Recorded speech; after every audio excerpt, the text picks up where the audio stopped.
This episode is brought to you by Indeed. Stop waiting around for the perfect candidate. Instead, use Indeed sponsored jobs to find the right people with the right skills fast. It's a simple way to make sure your listing is the first candidates see. According to Indeed data, sponsored jobs have 4 times more applicants than non-sponsored jobs. So go build your dream team today with Indeed. Get a $75 sponsored job credit at Indeed.com/podcast. Terms and conditions apply. Your planet is now marked for death. Marvel Studios' The Fantastic Four First Steps is now streaming on Disney+. We will protect you. As a family. Light them up, Johnny! Marvel's first family is certified fresh on Rotten Tomatoes. That is fantastic. And critics say it's one of the best superhero movies of all time. Oh! Marvel Studios' The Fantastic Four First Steps, now streaming on Disney+.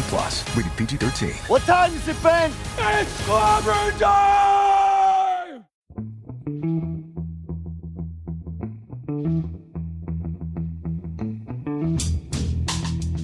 Hello and welcome to The Price of Football, the show that looks at the money behind the beautiful game with me, Kevin Day, and Liverpool University's Kieran Maguire. And we've got a slight issue, Kieran. We're on a new platform just for one day while we sort out the other platform, and it did its own countdown.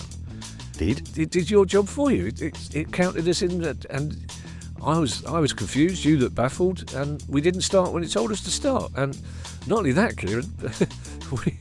The pictures of us, we can't work out how the camera works. So I'm looking at a massive picture of you, and you're looking at a massive picture of me, and I can't work out which of us is more disconcerted by the massive picture of each other.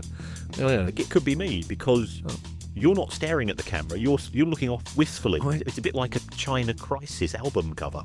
Oh my lord! Well, producer guy sent us a new camera. And Ali spent a lot of time. But I'm looking at the script, not the camera. But when I look at the camera, I want to see me. I don't really, because I've been a comedian for a long time. I'm very vain, so I'm not looking wistfully. It does look like I'm looking wistfully. It looks like I'm leaning over to reveal the FA Cup final programme that's behind me, Kieran, because we've had to dress the set. It's news day, Kieran. We've got a lot of news today. Big news about Igor Tudor. He hasn't been sacked, which I think most of us were expecting. I don't think we were going to do an emergency pod like we did with Sheffield Wednesday's deal falling through, but I think most of us were expecting that we'd have to talk about that this evening, as indeed the whole country has been talking about. It's turned into... it has been a Shakespeare comedy up till now, but that poor goalkeeper last night was just...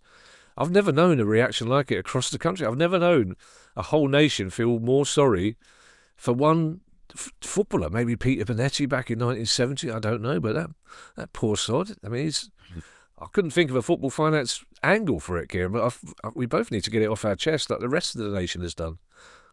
Yeah, it was just horrendous for the poor lad, and I know it's a professional game, and what started off as universal sniggers on WhatsApp, then it just turned, didn't it? And you go, oh God, the poor guy, just for his own sake, you just want the whole earth to swallow you up. I just think that there should be a rule in football that once every 5 years, the board should be allowed to sub a manager during a game, because that would have gone up. Tudor's name would have gone up, wouldn't it?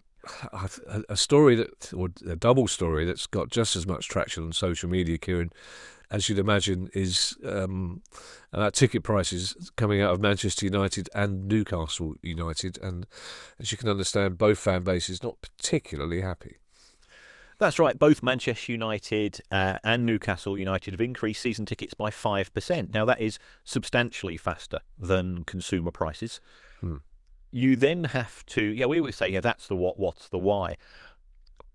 My concern here is that PSR, SCR, FFP, whatever you want to be calling it, is being used as a convenient scapegoat for a desire by the people who run football clubs. And here, I think it's really important, we can't stress this enough, the people that run football clubs are not... So Manchester United and Liverpool have not increased prices. The INEOS directors have, the people in charge at Newcastle United. It's a management decision rather than that of the football club. And I do think at times, we as fans, we are very defensive of our clubs, the ones that we support, and do you go and take the club line, or do you actually try to hold the people in charge to account? In the case of Manchester United, it's not just it's 5%, it's 5% on the back of substantial increases. So in 21-22, I think it was, Manchester United had matchday revenue of around about £110 million, and that had been the case for the last decade. Now, I'm always as happy to have a pile-in on the Glazer family as much as any other fan. I'm not comfortable with what they've done in terms of the leverage buyout, in terms of the level of debt that's been put onto the club. But one thing that they did do is that they froze season tickets. I think it was 10 years out of 11 at Old Trafford, and that does deserve some credit. It therefore made it very difficult for them to be seen to increase prices. And lo and behold, they've now got a new sheriff in town who doesn't have to worry about already being unpopular, as the Glazers do. I think the Glazers, if the Glazers had been forcing through these prices, I think there'd be far more of a backlash. Manchester United fans, as well as having to go and pay 5% more, and it's noticeable, I think, that the executive club prices are being frozen. And if somebody's saying, well, what about the rich? We need to look after them. And there's no doubt that executive prices have gone up substantially at Old Trafford in recent years, but those are being frozen.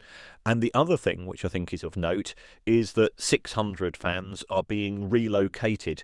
Now, the story that's coming out from the club is that, this is to do with UEFA wanting certain rule changes, and you got to have more people from the clubs themselves closer to the dugout. I'm not sure that passes the smell test. It smacks of more of those fans who have been supporting a club for a number of years. You've outlived your welcome as far as the people that run football clubs are concerned. So that's the position with Manchester United. With Newcastle United, it's again difficult to justify. I watched the Newcastle United and Barcelona match earlier this week, as did many. Good performance from Newcastle.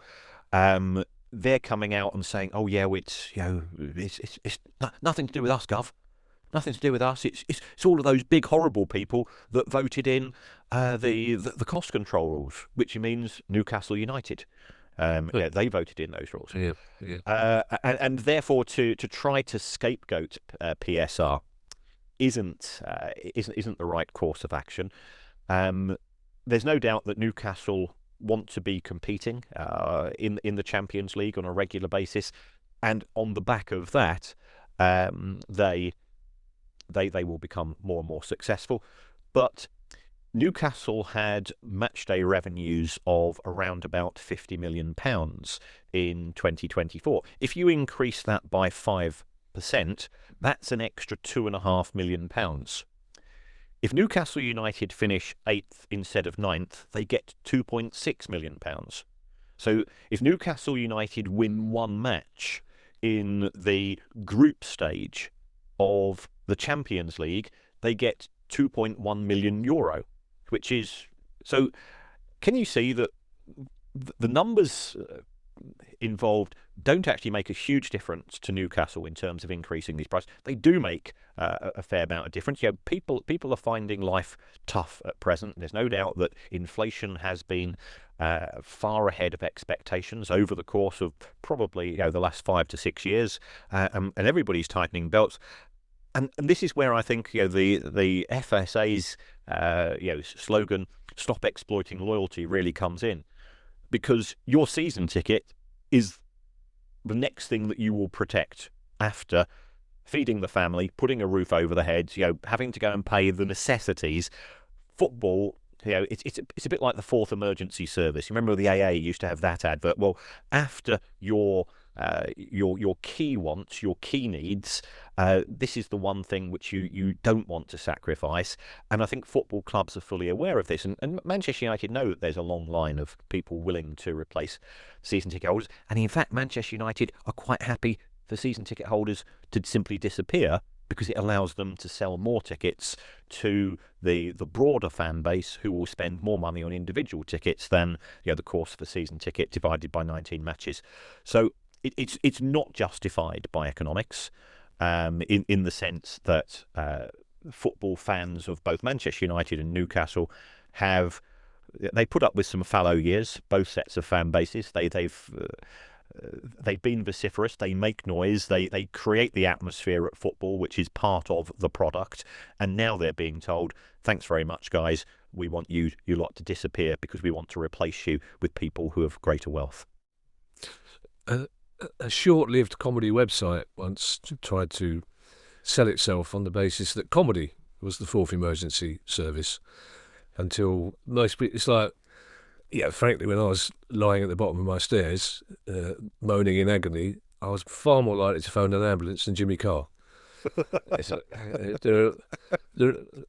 Most circumstances in life, we pointed it out to this website, most circumstances in life, you're going to phone the police before you phone Jimmy Carr. There's a thought. Anyway, you do wonder, Kieran, with the limited amount of money that these clubs are going to make out of this increase, you do wonder whether they have a discussion about whether that money is outweighed by the negative PR. But on the other hand, they've got a massive both clubs have got massive waiting lists. If the traditional fan, if the older fan, if one of those 600 people who's getting relocated goes, sod this, I can't afford it anymore, I'm fed up being mucked about, then there's plenty of people ready to take that ticket off their hands and ready to pay probably a lot more than it costs at the moment. That's the trouble, isn't it? That's right. And the club executives making these decisions, some of whom are not football fans, some are pure business orientated. They see season ticket holders as being a historical anomaly. And that's not a criticism of all of those Manchester United fans who are part of the international fan base, who follow United every match and so on, and who are frustrated at the lack of opportunity. They can only get to Old Trafford perhaps once each season or once every 2 seasons, and freeing up more tickets for them. They all say, well, I still support Manchester United, but it is also a community hub. It is also, for somebody that I used to live in Whalley Range, in Manchester, and I used to be able to walk. It was about a 20-minute walk from where I lived to Old Trafford, and as a student, I'd just pop up there on quite a regular basis, and it is part of the local community. At the same time, it is a global brand, but I think this is a classic case of those in charge forgetting about the roots of the club. The Manchester City results are out, Kieran. That's got people's attention. Unfortunately, it's their financial results. Yes. And it's not Manchester City, it's slightly more complex. Yes. It's the City Football Group. Now, the City Football Group own Manchester City and Melbourne City and New York City, and they did own Mumbai City, although that was sold in December 2025, and they did used to own part of Girona as well, but there's been changes, and they own other clubs, Uruguay, Japan, and so on. So Manchester, the City Football Group is sort of the umbrella company. But what's intriguing about these results is that the City Football Group generated £888 million in revenue in season 24-25, of which Manchester City generated 78%. Okay, so there's no doubt that City, a fantastic club in terms of recent achievements, in winning trophies, high-profile players. They've got Erling Haaland, they've got a fantastic squad, and the other members of the City Football Group are trailing in the wake. But they made 78% of the revenue. And then you look at the City Football Group, it had losses of £292 million, of which Manchester City made 3%. And you go, hold on, 78% of the money coming in, but only 3% of those huge losses of £292 million. And that does seem a bit of an inconsistency. This has been the case. I mean, I've been sort of highlighting, and it has to be said perfectly within the rules. But for those people who are critics of Manchester City's owners, it does give further fuel to that level of criticism. And what we have here is the opportunity, and I'm not saying this has been applied in any way, shape or form, if the City Football Group has an overall insurance policy or an overall marketing spend, it says, right, a marketing spend £20 million. What proportion of that goes to Mumbai City? What proportion of that goes to Manchester City? Ultimately, that is left to the discretion of the people in charge. And we've seen accusations for companies such as Meta, more commonly known as Facebook, Google, and so on, that they seem to park all of their profits in countries such as Liechtenstein and the Republic of Ireland, where, by a pure coincidence, they've got the lowest rates of corporation tax. So big corporations can move numbers around. And this is what the critics are saying in respect of Manchester City. Now, we don't get to see how those costs are allocated, but the people that are waiting with anxiety and aggression combined, hoping for a Manchester City very severe penalty, will use this as further evidence that something's not quite right in the House of City. There's no evidence to support that, by the way, in these numbers. It just doesn't look great in terms of the smell test. Two things, Kieran, one of which I'm fairly certain I've asked you before, but I think for new listeners and older listeners with attention span problems like me, it's worth clarifying. And that the first one is, so this is the Citigroup finances have been published, but within that, each club will then publish their own individual financial accounts, will they not? That is the case, but remember, the City Football Group is global, and the level of transparency that you get in other countries is often a lot less than what we have here in the UK. So we don't get to see anything in terms of New York City, because private companies in the United States don't have the equivalent of a company's house through which they have to go and lodge financial statements. They say it's private. So private means none of your business, pal. So yes, they do have to produce accounts, but those accounts don't necessarily get into the public domain. And again, I think I know the answer to this, but so they've got clubs in America. They've got Montevideo, I believe, in Uruguay. They've got Melbourne City in Australia. Do those other countries have their equivalent of PSR rules, which those clubs also have to satisfy, or is it only UEFA and European leagues that have PSR rules? Well, I'm going to summon my inner sports lawyer here, and to which my reply is it depends. It does vary. Okay. The rules. Some do, some don't. So and some of those rules are more generous than others.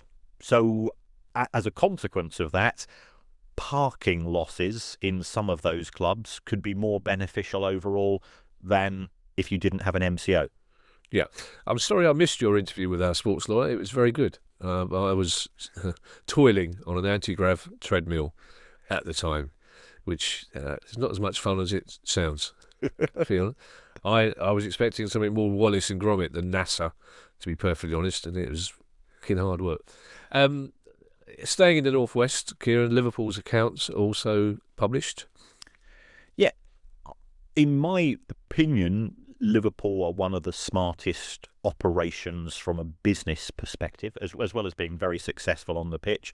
I think they've managed to hit that sweet spot, and yeah, they are the Premier League holders at present. They are also currently in the Champions League and in the FA Cup quarterfinals, so that they've had a pretty fair season. I know some of the fans are frustrated. But these accounts relate to season 24-25, so they had all of the benefits of the bonuses from sponsors, the additional monies that they would have received from the Premier League for finishing first, the fact that they are one of the top 2 or 3 every season most popular clubs as far as the broadcasters are concerned. You function in all of that together, and they managed to make a profit of £15 million. And wages are under control. They only spend 60% of revenue on wages, so well below the UEFA thresholds and so on. And yet, for all of that hard work, a profit of £15 million isn't that great. And yet, it will probably be one of the highest profits, if not the highest profit, that we will see from a Premier League club, because the overall costs of running a football club are very significant. We've seen amortisation costs go up at Liverpool, and they'll go up substantially again in 25-26, because, Jack's notes, they had a splurge in the summer of 2025, as we know, with the signing of Isak and some of the others. So I'd expect that to go up. It just shows how difficult for a club as globally popular, as successful on the pitch at times as they are off the pitch. If a club of the stature of Liverpool's struggling to make profits, then you do wonder whether there is something existentially wrong with the way that the game operates itself. You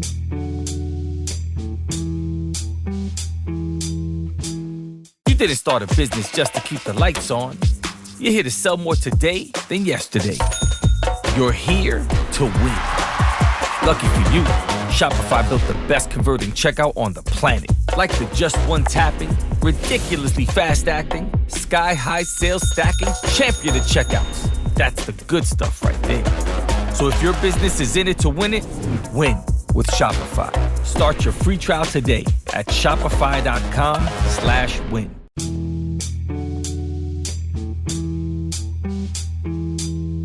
You'll be pleased to know, by the way, Kieran, because you're always intrigued by my stories of accidentally upsetting people. The hour-long session on the treadmill wasn't made any easier by the fact that it turned out my physio was from Croydon but supports Arsenal. So I took umbrage at that. And then when he said, this is just going to be like walking in space, I said, I don't want to walk in space. I've got no interest in walking in space. I can't imagine anything worse than walking in space. It's like walking in the countryside at night. And I think he probably turned it up a few notches or down to make it harder. Two stories coming out of West Ham, Kieran. The first of which, I'm very intrigued by the numbers, because we spoke last week about a specific loss that West Ham had posted, and now this week they've borrowed a specific amount of money from a company that I know in the past you've raised half an eyebrow at. Yes. What has happened is that since the end of the financial year, and West Ham's financial year finished on the 31st of May 2025, and if you take a look at the West Ham accounts in detail, it says, we've lost over £100 million. We lost £104 million in 24-25, which I think took some people by surprise. But that story that number had been leaked. I'd had it on my tom-tom drums coming through the WhatsApp groups for a period of time. So I wasn't hugely surprised myself. But I did say, well, okay, if they're losing that amount of money, how are they going to fund those losses going forwards? And if you take a look at the small print of the West Ham accounts, it says, oh, by the way, we've borrowed £124 million from a company called Rights and Media Funding Limited. Now, if you go to the company's house little hole which says Rights and Media Funding Limited and download their accounts, you find some things which are quite intriguing. Rights and Media Funding is a company which is based in the financial hotspot of Macclesfield. Now, you and I know that Macclesfield, what do you and I associate Macclesfield with? First of all, the Mac lads. Well, Kieran, you know that's not remotely what I associate Macclesfield with at the moment, is it? You know that. It's the last thing, you mischievous little tinker, that I associate Macclesfield. And for the rest of my life, when the name Macclesfield comes up, I won't be going, oh yeah, the Mac lads. I would. And it's got Ian Curtis's grave as well. I've been there. I'm trying to be nice here. I'm trying to not throw the elephant in the room. I'm the biggest Ian Curtis fan here, but you know full well. It's also, as I can see you big on the screen, I can see your smile is reaching your ears. You imp. And Rights and Media Funding Limited So it's not based in a financial hotspot. It has 0 employees. Yeah. And its assets consist of what appears to be a bit of furniture, a few computers, and a debt book. And it's owed from it lends money to people, and it's borrowed just over £300 million, and it's lent around about 290, and now all of a sudden it's lending £124 million to West Ham United, or WH Holding, West Ham's holding company. It has lent money to Rights and Media. It has lent money to West Ham before, but it's also lent money to Everton.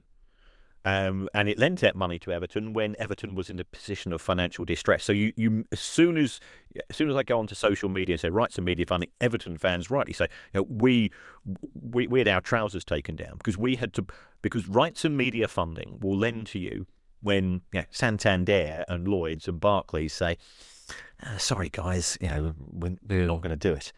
And they charge an appropriate interest rate. I think Everton were paying more than 10% interest a year on the loans. Now, we don't know the rate of interest being charged here.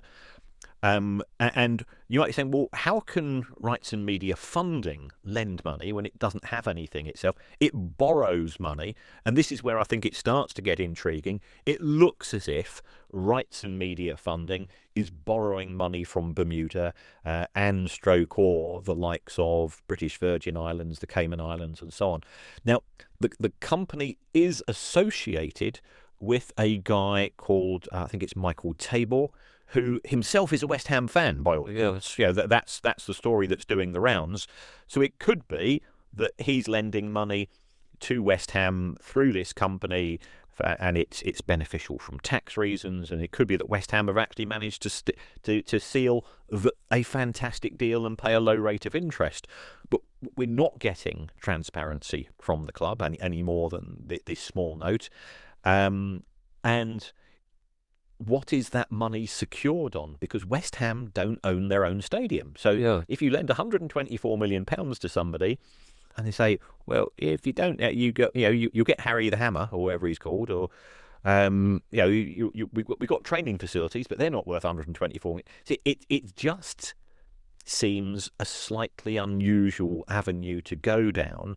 And the West Ham owners themselves are wealthy, so why couldn't they have done what we've seen at many other clubs and lend money to the football club and charge no interest? We've seen that at even the Liverpool owners have done that historically a wee bit. I'm no fan of Jim Ratcliffe, but he has put physical cash into Manchester United and so on, and certainly the Manchester City owners have provided funding.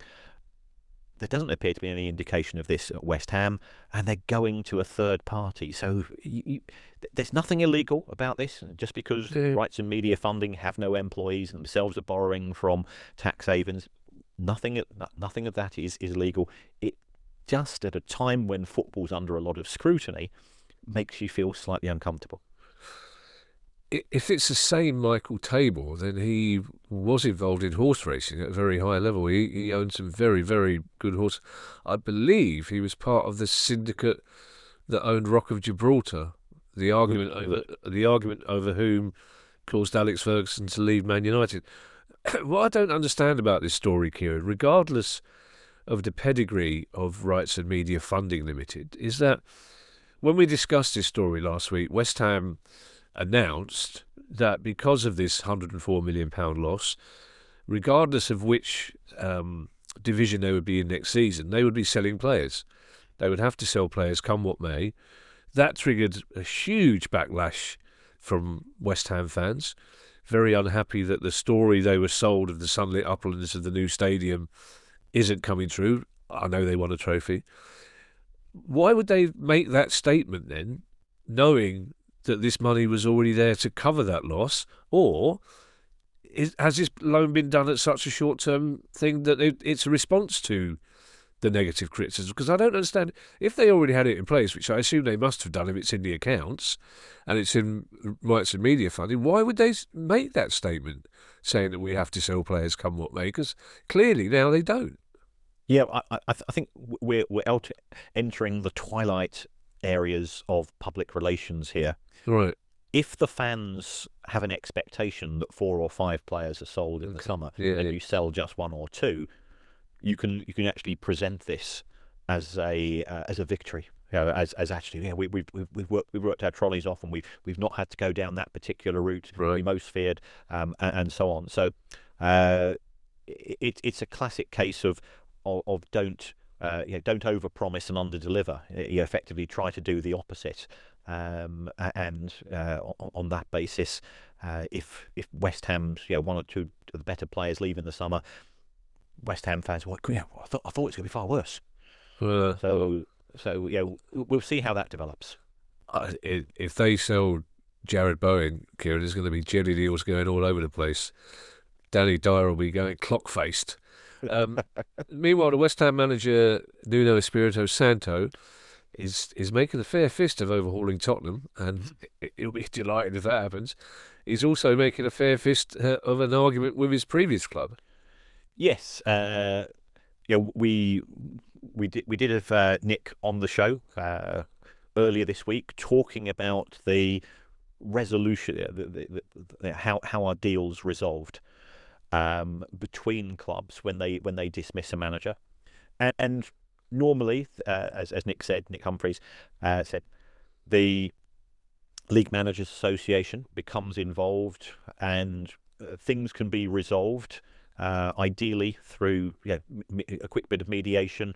Both parties want to have clarity, but this doesn't appear to be the case with Nuno and Nottingham Forest, and it looks as if we're now going to have to go down a slightly more more confrontational route, which nobody wins through. Positions become entrenched. There's a danger of accusations start to fly, as well as if parties become emotional about what's happened. Sometimes the managers win this. I think it was Conte won quite a substantial settlement. It was either from when he was at Spurs or Chelsea. I can't remember which one, but that was somewhere in the region, I think, of around about £12 million. So we are talking substantial sums of money that could be involved here. When you take on a job as a Premier League manager, you know it comes with pressure, you know it comes with responsibility, but also you have signed a contract, and as Nick Humphrey said, nobody puts a gun to the head of the club. The club has offered a 3-year or 4-year contract, and the club gets protection of that. If Nuno had done spectacularly well, then perhaps he could have been in the frame for the Manchester United job or some of the other jobs in football which are currently on offer. Now, it didn't go perhaps as the owner had wanted, but you get managers to sign long-term contracts to protect the position of the club. Manchester United had to go and pay 10 million compensation for Amorim. Chelsea had to go and pay 22 million compensation to recruit Graham Potter, and so on, because those managers had signed long-term contracts because their previous club had said, we want to protect our interests. I knew the words Chelsea and Potter were heading for your lips. Nuno needs to be careful. He'll be getting a letter from Mr. Marinakis' reputation manager if he's not careful. If there's one club owner I wouldn't take on in court, Kieran, it's Nottingham Forest, for various reasons. I don't think we need to spend much time on this next story, Kieran, about Sheffield Wednesday, because you predicted that this chap was going to be named by the administrators as their new preferred bidder, and it has happened, and you can reveal the name. Until we get further details, I think we're probably a bit Wednesdayed out for the moment, aren't we? Yes, I think the most intriguing thing for me was the timing of this. Having worked in the world of insolvency, I was used to working anti-social hours, but to put out a press release at 23:35 on a Tuesday night, I think did surprise some people. Yeah. But American billionaire investor David Storch, he's involved with the consortium, I think with some of his family and some third parties as well. He is now the preferred bidder. There's a bit of good news, but there's also some potentially quite unpleasant news for Wednesday fans. He is going to provide the funding for the remainder of this season, but to a certain extent, this is sort of double egging the pudding, because the administrators had said a couple of months ago that they felt that they had plenty enough in terms of resources to complete the season. From the other part of the statement, which came from the administrators, the bid is not big enough to allow a 25% in the pound payment to unsecured creditors. Okay. And therefore, it looks like Sheffield Wednesday have got a very high chance of starting next season on minus 15 points. The only way I think that can be alleviated is if Dejan Chansiri, who says he wants the best for Sheffield Wednesday Football Club, well, he could achieve that by himself. All that he has to do is to send an email to the administrators and say, sorry, I made a mistake. I'm not owed £60 million by the football club. I'm owed nothing. Right. And this is what Mel Morris did at Derby County. And this allowed Derby County to be sold and not to have to start the following season on the back foot with a negative point deduction. Well, the trouble is the financial situation of the club really indicates that Dejan Chansiri simply can't afford to do that, can he? So, I mean, it's a magnanimous gesture, but it's a lot of money to be magnanimous about, isn't it? It is, but who brought the football club to where it is today? Yeah, yes. Yeah. If you make errors, then sometimes I think it is good to take responsibility. And again, I was critical on some of the things that Mel Morris did, but on this thing, he did the right thing for the football club. I suspect from doing my research is that Mel Morris is a very successful person all round, so he could afford to take the hit. We're not so sure if that is the case with the Chansiri investment. I hope it is resolved, Kieran, because your heart bleeds for Sheffield Wednesday fans, even United fans. There will be a level of excitement for once they've accepted the relegation. Then we go, well, great, new grounds, we'll bounce back. But then you're going, oh no, minus 15. It's almost certainly the season after that you start to get excited. But I was trying to think of a word other than shit show, but I can't.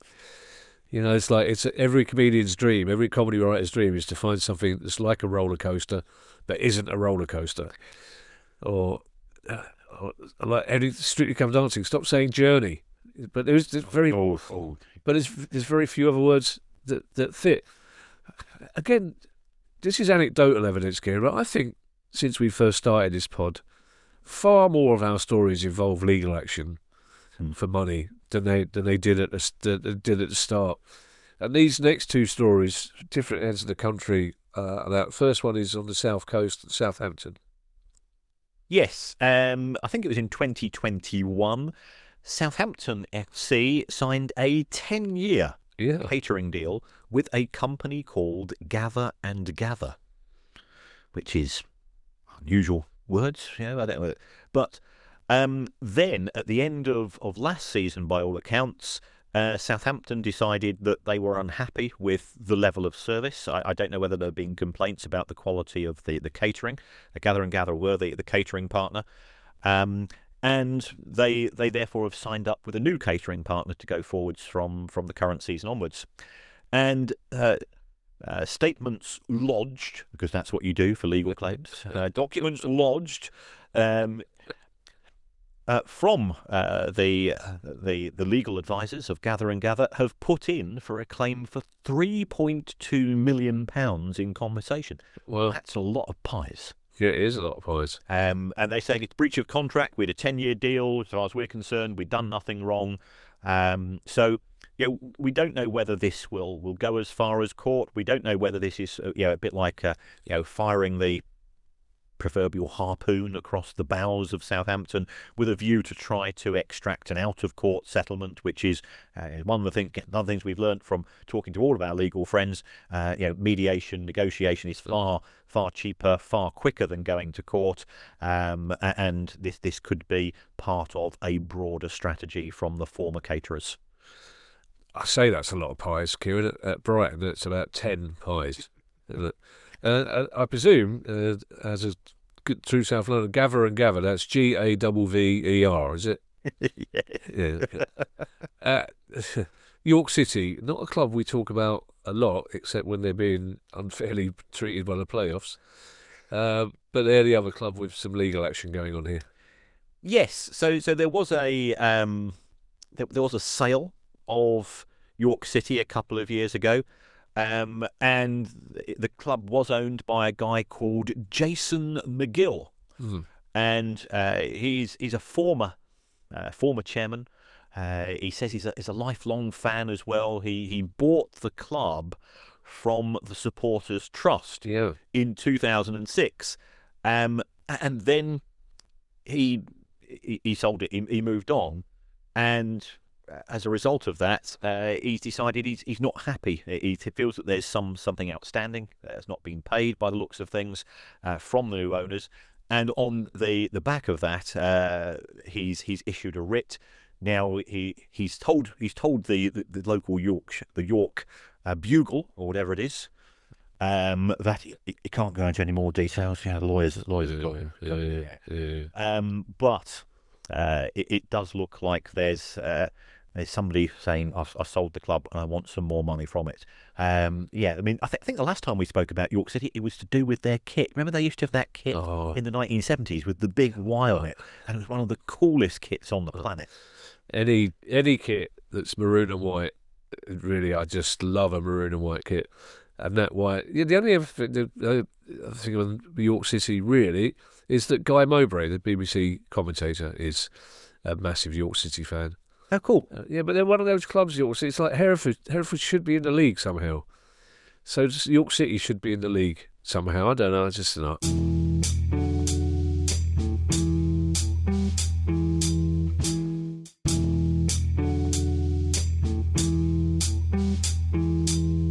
We normally associate gambling stories, Kieran, with some of the smaller countries. But one of the biggest countries has an issue this week, albeit just 2 players. Yes, and it's 2 MLS players who have, by all accounts, been involved with gambling. Now, I think you and I have a degree of sympathy, but not very much, if a football player who is, sat at home on a Tuesday or Wednesday night and he's watching the telly and he says, "Cool, I've just seen that lineup. I really fancy, City to win, or I fancy Newcastle to win tonight. I'm going to stick a tenner on." And we know that that's against the rules, but gambling is quite a common feature of professional football.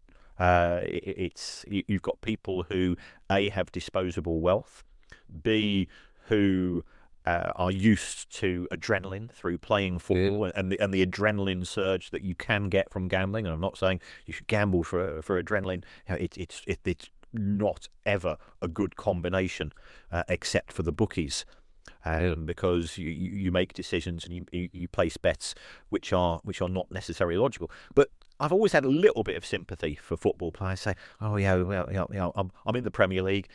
I really fancy that club to get promoted from League Two." Yeah, but that's not allowed, and this is very much communicated by the players' union, by the clubs themselves, and so on. But what has always been completely off the table is betting on your own team. Because that can impact even on betting on your own team to win. Yes, there's a couple of MLS players, and they have been banned from the game for life for betting not just on football, but including their own team. What can you think?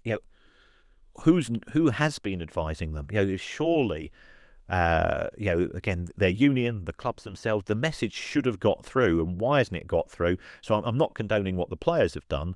I'm not going to give their names, but surely if they were aware and they chose to ignore it, I've not got any sympathy for them. If they've not been advised properly, you've got to say, well, either their agent, their union, or their club really deserves some of the grief here as well.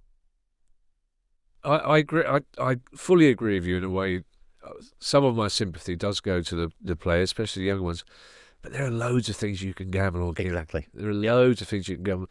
What doesn't help, which has been pointed out by several players leaving it, is when a club, for example, gets a new front of shirt betting sponsor, which won't be happening from next season in the Premier League. But that betting sponsor then gives each member of the first team squad £10,000 free line of credit. Mm. Just a little bonus from the new sponsor, which everyone goes, this is great, isn't it? Lovely. But then you got two 19-year-old kids who have never gambled before, just going, well, this is fantastic, isn't it? And then they lose that, but again, that's for another. Sticking in America, which means sticking with the World Cup, Kieran. Two more stories that indicate we are heading for a complete. I'm going to use the word shit show again. It's very often two. Every time we mention the World Cup, it gets worse. And well, the first story is about the American government not giving FIFA some money. Well, yes. This is actually more to do with the hosting of matches. So, as we know, the 2026 FIFA World Cup is taking place in the United States, in Mexico, and Canada. And the individual cities that are hosting games, they have incurred costs in terms of preparation. They will have been looking at the logistics, and we might try and get somebody from either one of the. We'll try and get somebody from one of the cities. We might be able to get somebody from the United States, organising people as well, to give us some sort of an insight on this. So you've got security costs, you've got transportation costs, you've got preparation costs, you've got integrating with FIFA's requirements. And President Trump said that the US government was going to set aside $625 million, which would then be allocated to the individual organising cities to provide them with the funds to be able to pay for all of these preparation costs. And that was included in something called the Big Beautiful Bill. Now, my immediate thought goes to Bill Weberneck. But I suspect this is more to do with legislation. Yeah. And it now turns out that the US government has weaseled on this, and the money has not been forthcoming. So the individual cities are incurring costs, they've got bills, and they were under the impression that this was going to be funded by the US federal government, and the federal government has just failed to turn up with the readies. So that is a concern. So that's what we're getting from the US government point of view, and at the same time, FIFA, who we've been very critical of FIFA in terms of the pricing policy for tickets, the vehicles through which tickets are being sold and resold and so on. It does look like FIFA has very much been feathering its own nest there and maximising its return, which again, it's taking place in the United States. It's a capitalist country. I understand from a cultural point of view why FIFA might do that.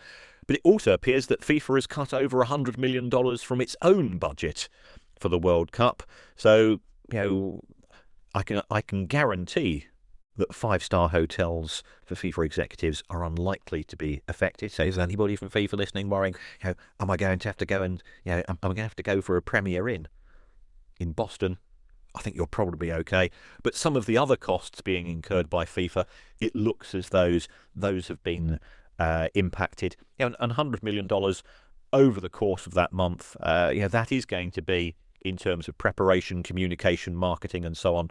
And why so close to the tournament? We are less than 100 days away from the World Cup. Something is not quite right with this World Cup. Well, the Mexico and Canada bits are all right, I think. It's just there is always. I'm not looking forward to it at all. I've never said that about a World Cup before. There's the vain optimistic hope that one of those wrong-uns from ICE might accidentally detain a FIFA official for being wrongfully in the country, and that's to see how that kicks out. But that's the other thing. Some of those World Cup host cities have been battered in earlier months with all sorts of civil unrest and violence. It's no wonder they don't particularly want the World Cup in their cities at the moment. We're recording this, Kieran, on Wednesday evening, which gives me the opportunity to point out you may have heard a loud swallow just a moment ago. That was non-alcoholic wine. For those people listening at home, that was a gulp of non-alcoholic wine, which is a residue of doctors and physios nagging and painkillers. Right, so it's an enormous concession on my part that I have one. I have 2 glasses. I have a real wine, non-alcoholic wine, and I take a swig out of each. That keeps them happy. I'm not sure medically how it works, but it seems to keep them happy. So the round of 16 Championship games are happening. The Euros games are happening tonight. Champions League games are happening tonight. Real Madrid, Man City just about to kick off. Real Madrid announced some very good financial news for them today. Yes. Real Madrid have had an ongoing relationship with Emirates, as have Arsenal. There's no doubt that Real Madrid are number one in the Deloitte Money League for the past few seasons because they have been spectacularly successful on the pitch. They have expanded the stadium. They've actually been very clever in the way that they have recruited some players because they have used that unique position. Real Madrid is the player that, if you talk to a professional footballer, which one club would you ever want to play for? Yeah, it's Real Madrid. We saw Gareth Bale do it. We saw Kieran Mbappe do it. They have that history, that legacy, that magic appeal. And on the back of that, they've now extended their relationship with Emirates Airlines, who are the front of shirt sponsor. And not only have they extended it, it's going to be €450 million until 2031. So that's certainly going to be the highest front of shirt deal around. It's a testament to the fact that they are a Galactico as far as the commercial partners are concerned. It should also be noted that we are professionals. We are recording this. I'm not looking over my shoulder at trying to catch an eye at the same. Tickets didn't sell out for the Manchester City game. Wow. Tonight, and the reason for that is that the cheapest tickets on general sale are going for €120. Wow. The most expensive ones are going for around about 350. So again, it's a classic case of this new product. And remember, Real Madrid have now fallen into line, and they're no longer opposing the work of UEFA, and they're going to work hand in hand. They've realised that if they're playing senior clubs elsewhere in Europe, they can try to rinse the fans. And as we saw with Manchester United and Newcastle fans, a lot of them are not happy. I think we can only conclude that Real Madrid's fans have said, we do want to see Real Madrid in the last 16 of the Champions League, but it doesn't mean that we should be fleeced in the process. Yeah. Do you think when this sort of news comes out about Real Madrid signing this sort of deal with the Emirates, do you think people at Barcelona who are having yet another emergency financial meeting, do you think there's a little voice from the back that says, why don't we try and get someone from Real Madrid in? Because they seem to be doing it much, much better than we are. I think there could be one or two issues. I do get that, but maybe Real Madrid could change their name. I don't know. We've got 2 more stories, Kieran, about kits. Yes, and I'm going to move the one that was going to be last. I'm going to move up because it makes more sense off the back of this story in the Champions League. Because the other game that's kicking off at the same time in about 2 minutes' time. No, just kicked off in fact. PSG are playing Chelsea this evening, and I believe, I haven't confirmed this because unlike you, I haven't got a little telly that I'm sneaking a look at. Can you tell us which kit PSG are wearing, Kieran? They're wearing their 5th kit. Their 5th kit. It's 5th kit of 25-26. Wow. I'm not quite sure that the other 4 had a colour clash of that degree of severity, which would meant that playing against a team in Czech's notes blue cannot take place. This does just appear to be an attempt by Nike or Nike, however you want to pronounce them, to further extract money from fans. It's very weird. At the same time, if you now say, well, hold on, if I go to a gig, I will have a choice of at least 5 Cure T-shirts to buy. Yeah. Doesn't mean I go and buy all 5. Well, I probably would. So why can't we do the same in football? I think there has been that sort of that unwritten law that that you and I are both old enough to remember when a kit would last for 3 or 4 seasons, and you would have a home kit and away kit, and then the third kit became a thing, and then changing the kits every 2 years became a thing, and now changing them. Well, it appear that PSG changing kits throughout the season is part of the new marketing strategy, and there's no doubt that the partnership they have with Nike and the brand that they've got themselves is a very powerful one. But it's soul destroying in the sense that ultimately we've got big corporations once again just saying we are going to exploit your loyalty by trying to make sure that we extract even more cash from you. The trouble is, Kieran, and I pause here only to say, surely at the Kieran gigs you've only got one colour choice, haven't you? There's nothing but black, I imagine, is it? Yes. Unless he's not going mad and just go, let's have some orange ones with some pink dots on just for sure. The trouble is, we've spoken to enough people from clubs and kit manufacturers who are now convincing themselves that it's the fans who want the new kit every year. They're saying to us, well, we don't necessarily want to produce a new kit, but the fans demand it. They want that kit launch video. They want to see a minor celebrity revealing a player from 10 years ago wearing the... and who knows, they might be right. I don't think they are, but the clubs are trying to weasel out of saying that it's them forcing it on. And the manufacturers say nothing to do with us. If they only want one kit, that they can have one kit, it's fine. We're not forcing it on them. It's somebody's doing it. But here, Kieran, there is a good news story. And there's a good news kit story to end. It's not from this country, unfortunately, but I like this story. Yes.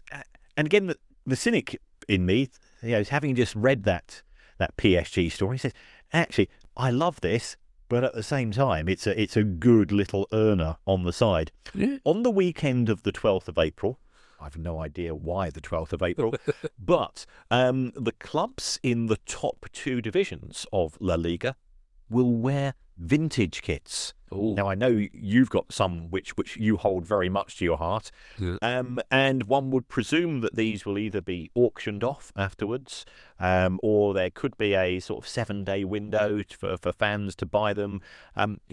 We all have nostalgic moments about that particular kit because you remember a match or an event that happened before or after the match, which is part of your memory, and it could be that I don't necessarily fit into some of my oldest kits going back a few decades, and this is an opportunity to redress that particular issue.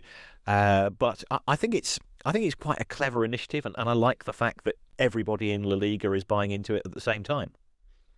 Well, until the players find out that they're actually wearing the Toff versions of the kit, which are proper old-fashioned 70s cotton, and until it rains.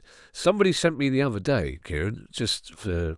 It was a video, a YouTube clip of Palace away to Shrewsbury in 1975, a game I was at as a youngster, but I'd forgotten it.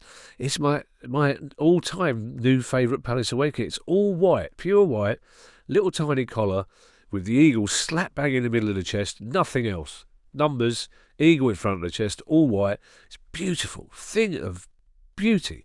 So now when I win, I'd have to win several lotteries before I took over the club. The home kit's going to be claret and light blue stripes, and the away kit is going to be all white, nothing else. No sponsor, because that will ruin it. Simple as that. Don't forget, you can now join our Price of Football Club, where you'll get ad-free listening, access to our full back catalogue, bonus episodes, Zoom quiz invites, and more. Just go to Price of Football and click on Join the Club to sign up today. If you have a question you'd like answered on the show, email us at questions@priceoffootball.com. Don't forget, you can follow us on Twitter and find us on YouTube. And if you want to buy one of our books or a Price of Football t-shirt, you can go to that same website, priceoffootball.com. We'll be back on Tuesday with our questions pod. In the meantime, I shall hand you over to Mr. Kieran Maguire for his customary farewell. Well, as always, a big thank you for everybody that's been in contact, keeping us on our toes, asking us awkward questions, which we add to the list, the very long list of Q&As that we'll be answering next week.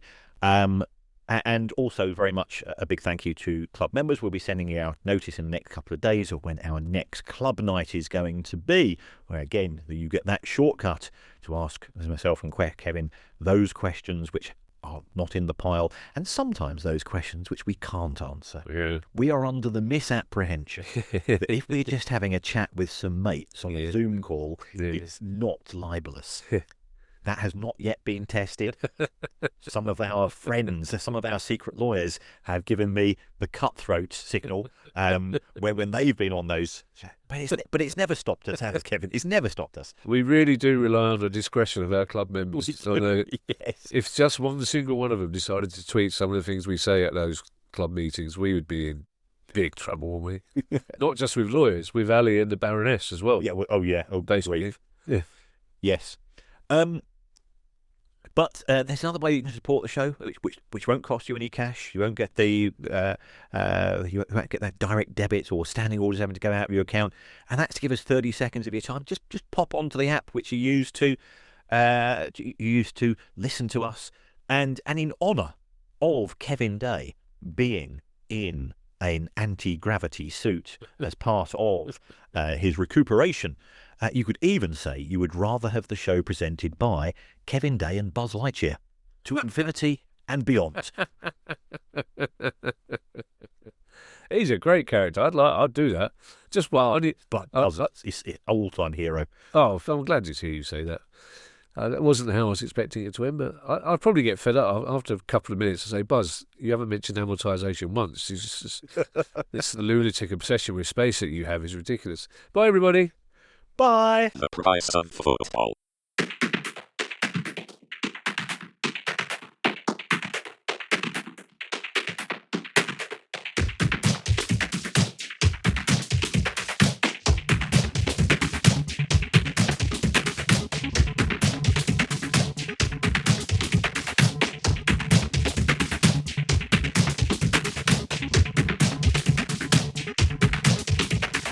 The price of football.